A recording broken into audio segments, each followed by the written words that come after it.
All welcome to smiley creations. ఈరోజు recipe వచ్చేసి బోడకాకరకాయ చారు. చాలా టేస్టీగా ఉంటుంది. ముందుగా బోడకాకరకాయలను ఆనియన్స్ని కట్ చేసి పక్కకు పెట్టుకోవాలి. తర్వాత ఒక బౌల్ పెట్టుకొని ఆయిల్ హీట్ అయ్యాక జీలకర్ర, ఆవాలు, ఆనియన్స్ వేసి ఒకసారి ఫ్రై చేయాలి. ఆనియన్స్ కలర్ చేంజ్ అయ్యాక దాంట్లో కరివేపాకు, పసుపు వేసి ఒకసారి కలుపుకోవాలి.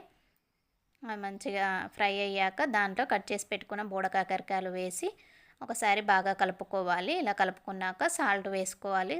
కొంచెం సాల్ట్ వేసాక ఒకసారి బాగా కలుపుకొని మూత పెట్టి ఒక 5 నిమిషాలలో మగ్గనివ్వాలి. చింతపండును నానబెట్టి పక్కకు పెట్టుకోవాలి. చింతపండు నానాక రసం తీసుకొని అందులో వేసుకోవాలి. తర్వాత ఉప్పు, కారం వేసుకోవాలి రుచికి సరిపడా. ఒకసారి బాగా కలుపుకున్నాక మూత పెట్టి మరిగించాలి. తర్వాత నువ్వులను వేయించుకోవాలి. నువ్వులు కలర్ చేంజ్ అయ్యాక స్టవ్ ఆఫ్ చేసి పక్కకు పెట్టుకోవాలి. అవి చల్లారినాక దీంట్లో వేయడమే. అంతే, ఎంతో టేస్టీగా ఉండే బోడకాకరకాయ చారు రెడీ. Thank you all.